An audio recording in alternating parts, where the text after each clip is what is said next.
How's it going, guys? Welcome back to my channel and time for another round of Speedy reviews. This is where I take a selection of slightly smaller films or films that I didn't really get a chance to devote an entire solo review to and just give you my short, sharp and sweet reviews for it. In this edition, I'm going to be talking about films such as Cinderella, Gunpowder Milkshake, Everybody's Talking About Jamie, and The Last Duel.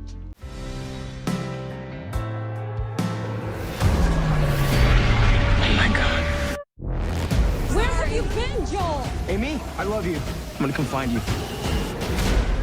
The day of the monster uprising was the day I lost everyone. Dylan O'Brien stars as a young man desperate to reconnect with a former partner and must trek across America to find her. Oh, and he has to do this in the midst of a monster apocalypse that has ravaged the world. This was a really delightful little movie. I've been championing Dylan O'Brien for years now. The guy has charisma for days and all the attributes for a leading man, and he really should be given far more opportunities to thrive. It's perfectly paced, very rarely a dull moment, and also packs in a hefty amount of emotion too.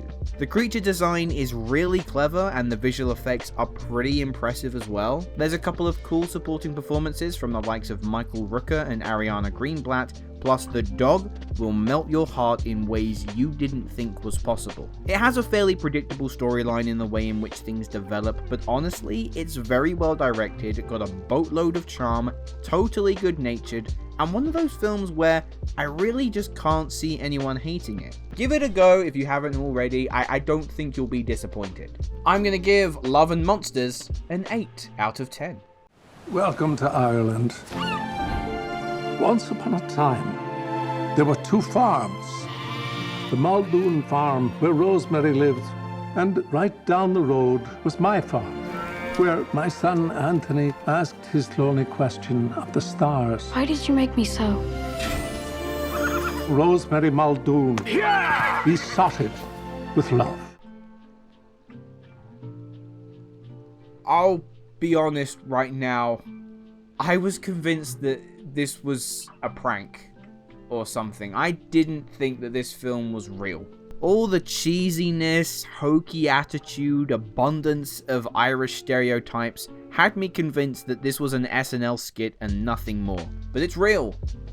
Oh boy, is it real. Jamie Dornan and Emily Blunt star as two Irish farmers who have a will they won't they relationship ever since they were children. But after Dornan's father, played by Christopher Walken, no really, Christopher Walken does an Irish accent in this film.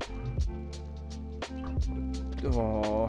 But anyway, after he threatens to hand over the farm to his nephew instead of his son, their relationship is put to the test. This film is an embarrassment. Oh my god, is it painful to sit through. It's somehow both unfathomably boring and also one of the strangest films I've ever seen in my entire life. The dialogue these poor actors are given is dreadful. Like, it's an insult to what they're capable of. The way in which this story unfolds makes absolutely zero sense. In fact, I think it goes out of its way to make no sense. There are so many times in which I was left like, what the f***? The final 20 minutes, honestly, wouldn't look out of place from The Room. It's really one of the most outstanding train wrecks I have seen all year. Wild Mountain Thyme gets a 1 out of 10. Come down from the tree. You can stay with me. When it came to music, Andres and I became so in sync. Not a moment out of place until the letter came. And so we go from one of the worst films of the year to one of the best. Sony have been on a roll with their animations recently. A couple years ago we had the spectacular Into the Spider-Verse, and only just earlier this year they dropped The Mitchells vs. the Machines, which still sits as one of my favourite films of the year so far. So with Vivo, I'm very happy to see that this trend is still on track. Lin-Manuel Miranda stars as the voice of a kinkajou named Vivo, who is partnered up with an elderly musician named Andres. Andres discovers a song he once wrote to an old flame, and so it's up to Vivo and his new friend Gabby to deliver Andres' song. Now, I'm a sucker for the music of Lin-Manuel Miranda, and so it's no surprise that he knocks it out of the park with some of these songs. A brilliant blend of catchy tunes, fun and lively music, but what I didn't expect was how involved I found myself in the story. It really isn't anything too original, we've seen the essence of the plot told thousands of times. But with the songs, creative direction from Kirk D'Amico, and top-notch work courtesy of a talented voice cast, Vivo felt very special, and one I strongly recommend to anyone wanting to get swept up.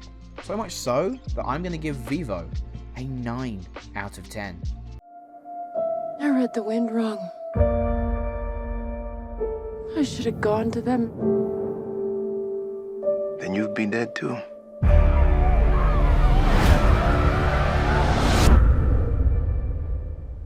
That's our job. Angelina Jolie stars in a by-the-numbers action thriller as two hitmen pursue a young boy who eventually runs into Jolie's forest firefighter in the hopes of protection from the hitmen as well as a fast-approaching deadly fire. This is directed by Taylor Sheridan, who has found quite a bit of success helming smaller-budget action flicks, and whilst Those Who Wish Me Dead isn't exactly breaking any new ground, it does provide the right amount of thrills and intensity for it to work. I will say there is probably a little too much setup and build within the first 30 minutes. I feel like Sheridan was really drawing everything out.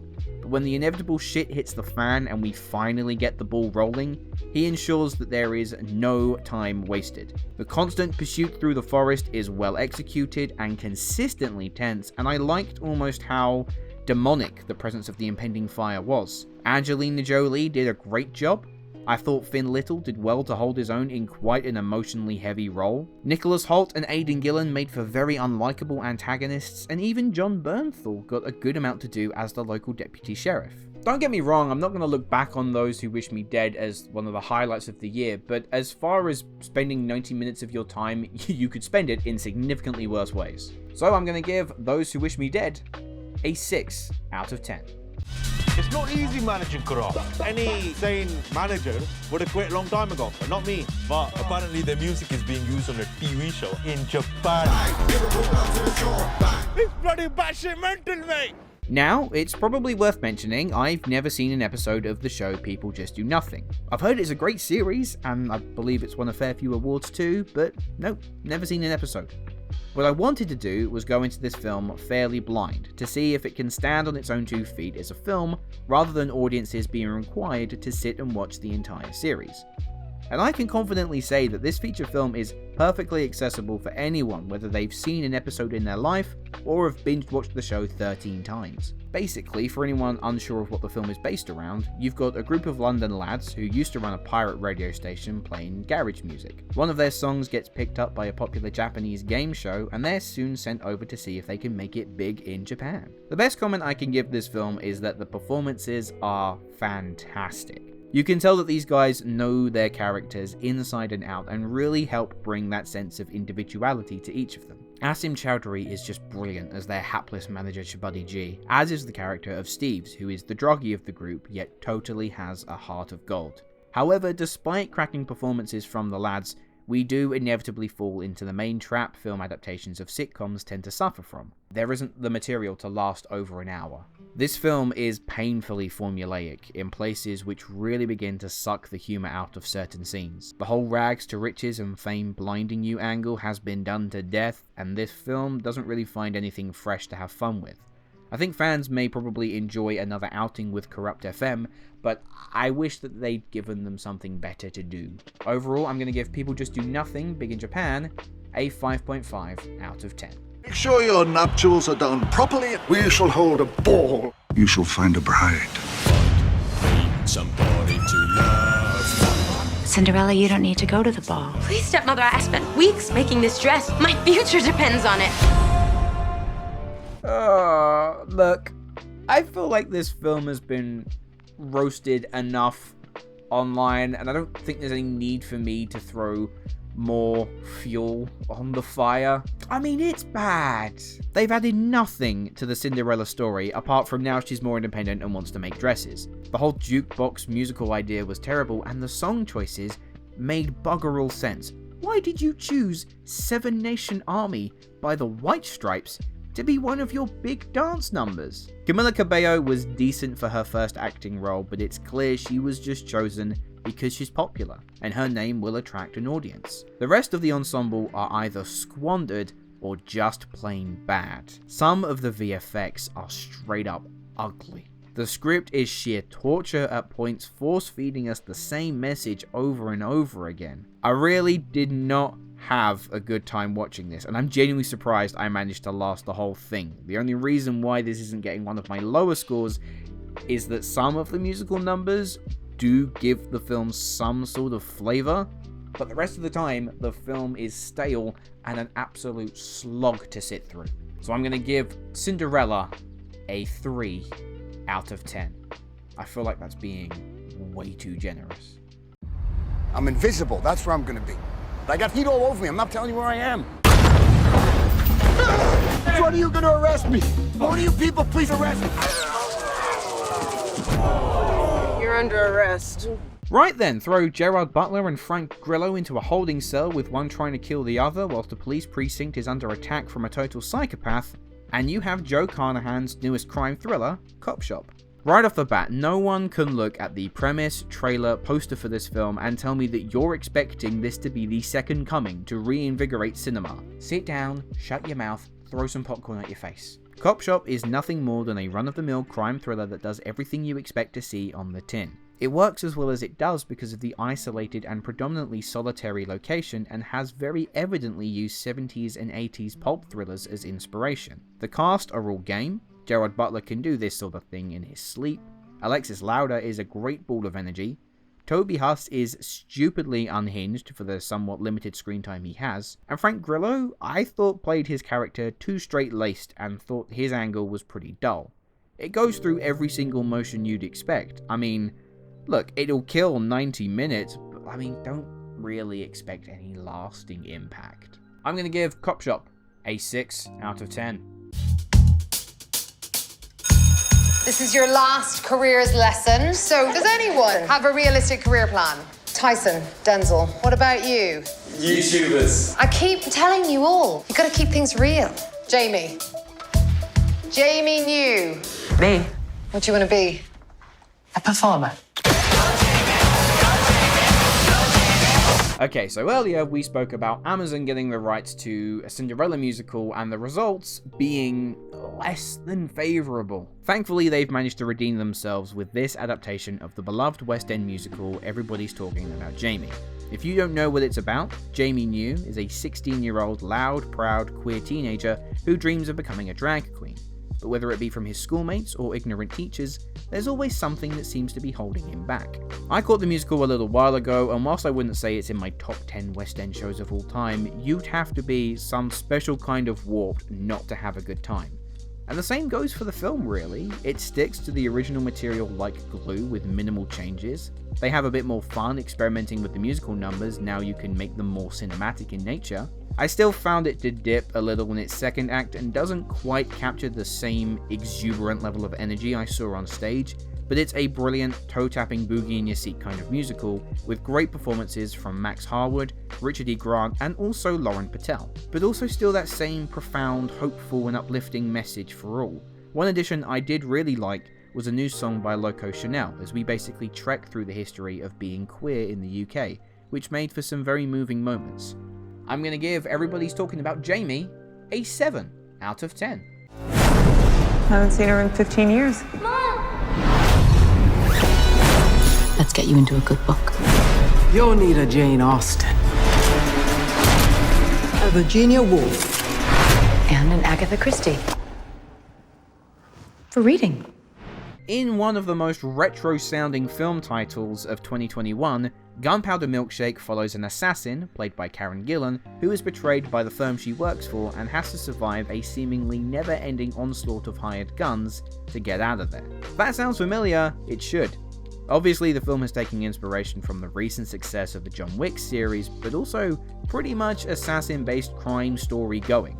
But what Gunpowder Milkshake tries to do is bring this hyper-kinetic flavor, drenched in neon light, a spaghetti western influenced soundtrack. Does it work? Not really. Gunpowder Milkshake is sadly a disappointing example of all style and no substance. It's brash filmmaking and very loud, but never properly lands because there's nothing to sufficiently ground it. The characters never feel fully realized and behave more like exaggerated cartoons. The librarian angle with Michelle Yeoh, Angela Bassett and Carla Gugino could have worked a lot more if we could have had time to know more about them. Tonally, the film's all over the place. It can't settle on what it's trying to achieve. Sure, the action is pretty cool, but that's about it, honestly. I didn't hate it, I just thought it could have been a lot more. Overall, I'm going to give Gunpowder Milkshake a 5 out of 10. I'm married.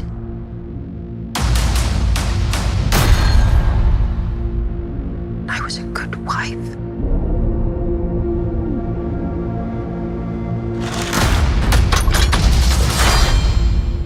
And then was judged and shamed by my country.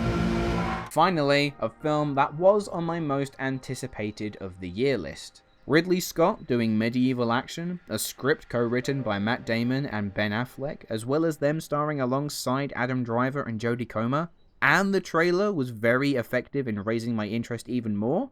So how did it all turn out? Well, The Last Duel is a good film, that I can't deny, but I do admit I was left hoping for more. More of an impact. More of a compelling nature throughout its 2.5-hour runtime. The strongest component to The Last Duel is actually the structure. It deploys what many are referring to as a Rashomon type approach, with 3 chapters telling near enough the same set of events but each from a different perspective. The event in question is to do with Lady Marguerite, the wife of Sir Jean de Carouge. She's sexually assaulted and raped by Jacques Legris, and noticing the changes that differ in each perspective does help to keep the story and characters' motivations ever evolving. The problem is that the first 2 chapters lacked the necessary weight and gravitas to warrant such a long runtime. It's only when we reach the final chapter that the perspective of Lady Marguerite, written by Nicole Holofcener, that the film properly comes into its own and explodes as you've been waiting for. But I'm not sure if an 1.5-hour wait to get there was perhaps too much of a test of patience. As far as the performances are concerned, Matt Damon and Ben Affleck are okay, even though I have no godly idea what accents they're trying to pull off. Adam Driver is great, and I like how his performance changes with each chapter. Jodie Comer, man, she is sensational. She's brilliant in the opening 2 chapters, but she absolutely steals the entire bloody show for her chapter. It's such a powerful performance, and she is in total command the entire time. And the chapter itself provides the startling message that rape culture and our attitude towards it hasn't really differed over the course of 800 years. As for the duel itself, it's excellently choreographed and brutal, and worked as the perfect way to bring this film to a conclusion. But yeah, I won't lie, even though the film does stick the landing by the end, the first 2 chapters would have benefited from surer footing. So I'm going to give The Last Duel a 6.5 out of 10. Anyway guys, those are my thoughts for all of those films. Let me know, have you seen any of them? What did you think? Leave your thoughts in the comments below. And as always, thank you ever so much for watching, and I will see you in the next video. Hello, thank you so much for watching. I hope you enjoyed the video. If you have, make sure to click that like button, and if you aren't already, click that subscribe button too.